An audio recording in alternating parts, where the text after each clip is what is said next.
오늘 성경 말씀은 고린도후서 4장 16절에서 18절까지의 말씀입니다.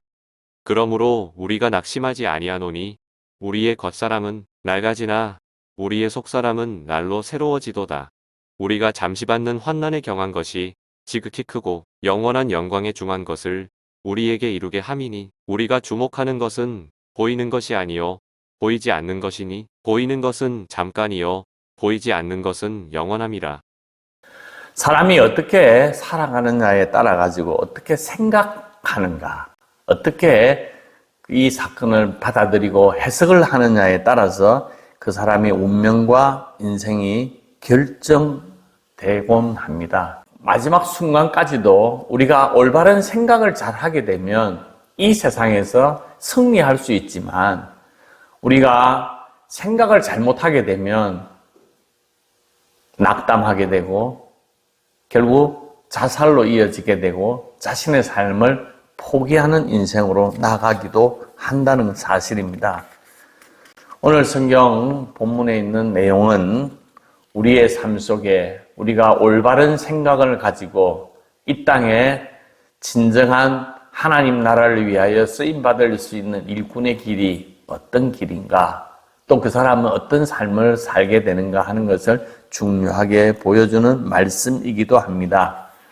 오늘 말씀의 배경은 고린도 교회입니다. 고린도는 당시에 경제적으로 풍요로웠지만 죄악이 만연한 도시였습니다.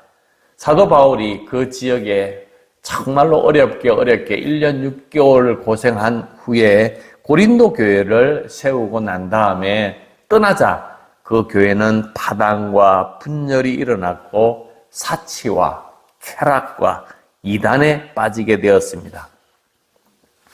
이 소식을 들은 사도 바울은 고린도 교우들에게 편지를 썼습니다. 그래서 교회 문제를 이렇게 했으면 좋겠다, 교회 문제를 이렇게 해결하라 하고 해결책으로 이 고린도 교회에 편지를 보낸 그 편지 서신이 고린도 전서입니다.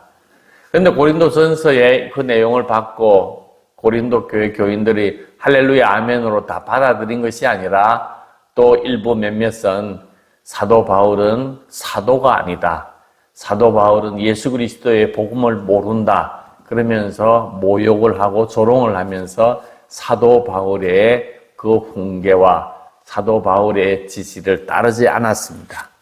그래서 사도 바울은 그 소식을 듣고 가슴 아파하면서 다시 그 고린도 교회들에게 사랑을 담아 자신이 정하는 복음, 내가 생각하고 있는 예수 그리스도, 나의 삶의 신앙 간증을 적어서 이 고린도 교회에 다시 보낸 편지가 고린도 후서입니다.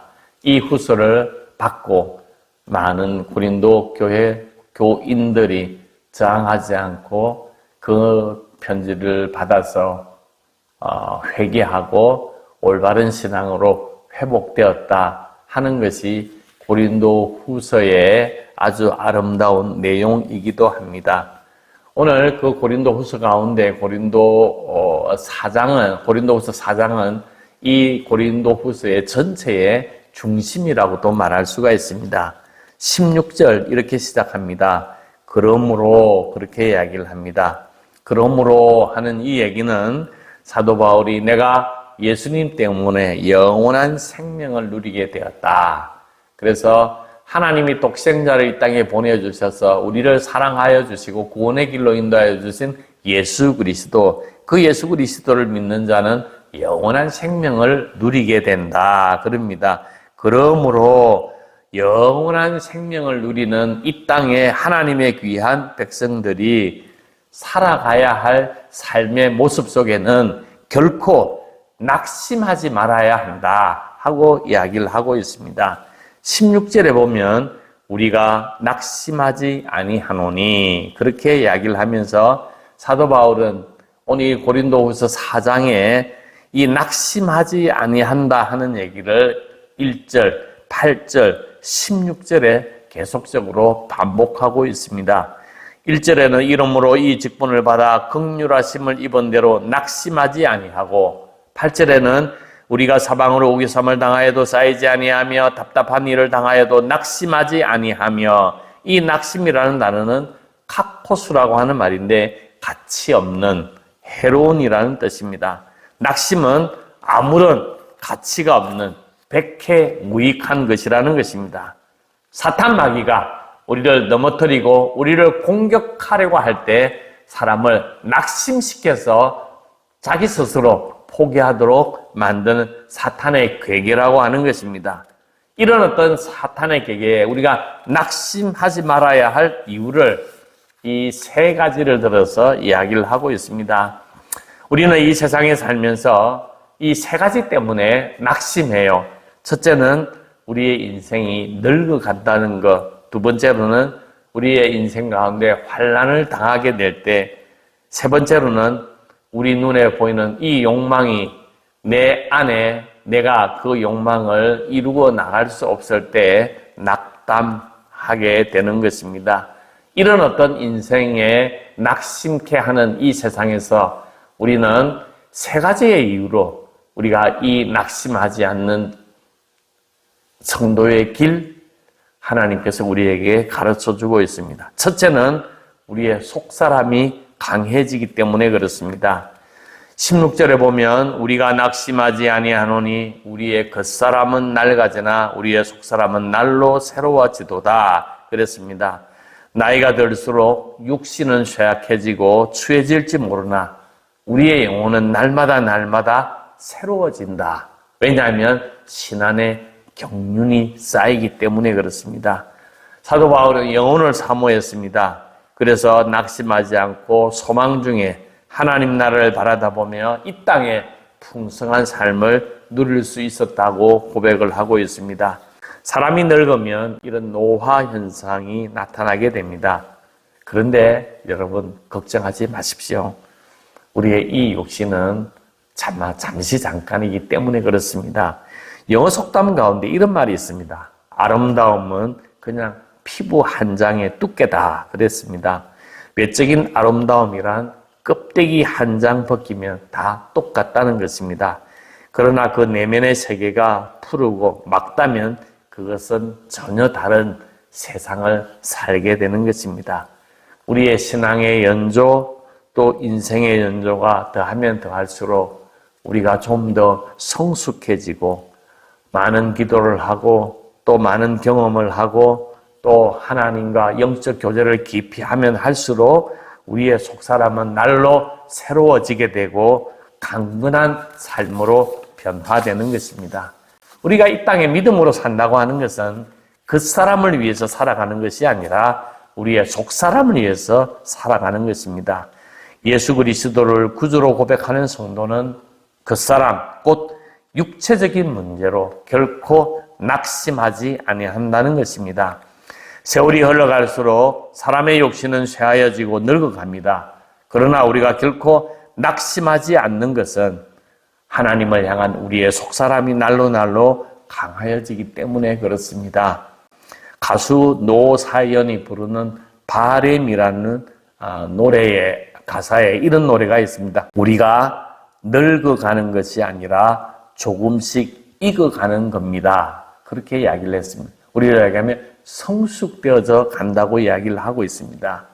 시간이 지나면 지날수록 우리의 육신은 쇠하지만 성숙되어져 나가는 그런 어떤 아름다운 모습을 우리의 마음속에 속사람으로 말미암아 드러내게 된다고 하는 것입니다. 두 번째로는 환난입니다. 잠시의 이 환난 때문에 우리가 낙심하기 쉬우나 결코 우리가 이 환난으로 말미암아 낙심하지 않는다고 하는 것입니다. 17절에 보면 우리가 잠시 받는 환난에 경한 것이 지극히 크고 영원한 영광에 중한 것을 우리에게 이루게 함이니 잠시 받는 환난에 경한 것, 즉 우리가 당하는 환난은 영원한 것이 아니라는 뜻입니다. 두 가지 상황을 이야기를 하고 있습니다. 하나는 영광을 얻기 위하여 우리는 환난과 고난과 박해를 피해갈 수 없다는 것이고, 다른 하나는 환난을 당한다 하더라도 미래의 영광에 비하면 그 환난은 오히려 가볍다는 것입니다. 잠시와 영원, 경한 것과 중한 것, 이 세상과 저 하나님 나라를 대조를 이루고 있습니다. 잠시 받는 환난과는 비교할 수 없는 영원한 영광을 바라다 보게 되면 낙심하지 않는다는 것입니다. 로마서 8장 18절에 생각하건대 현재의 고난은 장차 우리에게 나타날 영광과 비교할 수 없도다라고 이야기를 했습니다. 사랑하는 만정교회 여러분, 환난의 밤은 지나갑니다. 실패의 밤도 지나갑니다. 우리의 육신의 질병도 지나갑니다. 우리의 상처도 아물게 됩니다. 이것도 지나가고 저것도 지나갈 것입니다. 이 세상에 있는 모든 것들은 다 변하고 지나갑니다. 변치 않는 영원한 하나님을 바라다 보며 나아가는 자들이 되어야 합니다. 세 번째로는 영혼을 바라다 보는 것입니다. 우리가 주목하는 것은 보이는 것이 아니요 보이지 않는 것이니 보이는 것은 잠깐이요 보이지 않는 것은 영원함이라 그랬습니다. 쉬운 성경은 이렇게 번역했습니다. 우리는 보이는 것들의 시선을 고정시키는 것이 아니라 보이지 않는 것들의 시선을 고정합니다. 이는 보이는 것은 한순간이지만 보이지 않는 것은 영원하기 때문입니다. 우리가 낙심하는 이유는 무엇입니까? 눈에 보이는 현실적인 문제 때문에 낙심하게 되는 것입니다. 히브리서 11장 1절에 보면 믿음은 바라는 것들의 실상이요 보지 못하는 것들의 증거라고 했습니다. 보이지는 않지만 믿고 나갈 때 성리를 믿고 하나님의 사랑하심과 하나님의 복을 믿고 믿음으로 나아가게 될 때 반드시 그 실상을 허락하여 주시는 것입니다. 중국의 사막에 우리나라 사람들이 많은 나무를 심었습니다. 맨 처음에 그 사막에 황사 현상으로 말미암아 여러 가지 많은 아픔들을 겪게 되었습니다. 그래서 많은 사람들이 사막에 가서 이렇게 나무 한 그루를 심을 때 그 사막에 많은 나무 숲이 우러진 그 사막에 그 숲을 꿈꾸면서 나무 하나를 심었습니다. 나무 하나를 심었을 때 그 사막의 숲을 생각할 수는 없었지만 마음으로, 눈에 보이지는 않았지만 꿈으로, 비전으로 하나님이 주시는 그 아름다운 멋진 그 꿈을 꾸면서 한 그루 한 그루 나무를 심었을 때 먼 훗날 숲으로 변하게 되었습니다. 우리가 눈으로 볼 때는 사막밖에 보이지 않지만 우리가 믿음의 눈으로 숲을 바라다 보면서 오늘 한 그루의 나무를 심을 수 있는 사람은 영혼을 바라다 볼 줄 아는 사람들입니다. 마귀가 광야에서 예수님을 시험하며 높은 산에서 보여준 것이 무엇입니까? 천하의 아름다운 것들과 부귀영화였습니다. 눈에 보이는 것들을 가지고 시험한 것입니다. 눈에 보이는 것들이 우리에게 욕망, 욕심을 불러일으킵니다.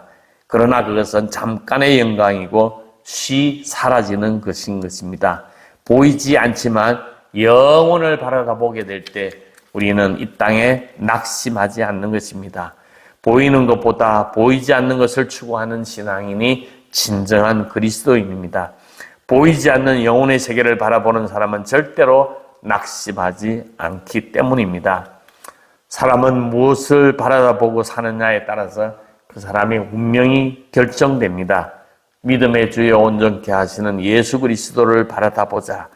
예수님의 십자가에 우리의 시선을 딱 고정시키는 것입니다. 그러면 우리는 절대로 낙심하지 않는 것입니다. 보석 중에 최고의 보석이 다이아몬드입니다. 근데 이 다이아몬드는 탄소로 이루어졌습니다. 우리 검정색 탄소. 이 탄소는 초등학생들이 쓰는 연필 안에 우리가 쓸 수 있는 이런 어떤 흑연, 검정색으로 되어 있는 이 흑연이 바로 탄소입니다. 어떤 탄소는 흑연으로 쓰이고 어떤 탄소는 다이아몬드로 쓰이는 것입니다. 왜 그러냐? 이 탄소가 땅속 깊은 곳에 어마어마한 지열과 어마어마한 지압을 통과하게 되면 이 탄소가 다이아몬드가 되는 것입니다. 근데 이 탄소가 아무런 고난 없이 그냥 있으면 연필심에 사용하는 흑연이 되고 마는 것입니다. 사랑하는 만정교회 여러분, 우리가 낙심하지 않는 것은 겉사람과 상관없이 속사람이 날로 날로 새롭기 때문입니다. 잠시 받는 환난보다 영원한 영광을 바라다 보기 때문입니다. 보이는 세상만 바라다 보는 것이 아니라 보이지 않는 영원한 세상을 바라다 봄으로 말미암아 우리는 낙심하지 않습니다. 기독교는 희망의 종교입니다. 늘 항상 하나님 앞에 희망을 꿈꾸고 살아가는 사람들입니다. 하나님 앞에 용기를 구하고 또 하나님 앞에 삶에 도전하는 그런 하나님의 생기를 구하여서 우리의 삶의 현장 가운데 낙심치 아니하고 영원한 하나님 나라를 바라다보며 이 땅에 풍성한 삶을 누릴 수 있는 하나님의 귀한 자녀들이 되기를 주님의 이름으로 축복합니다. 아멘.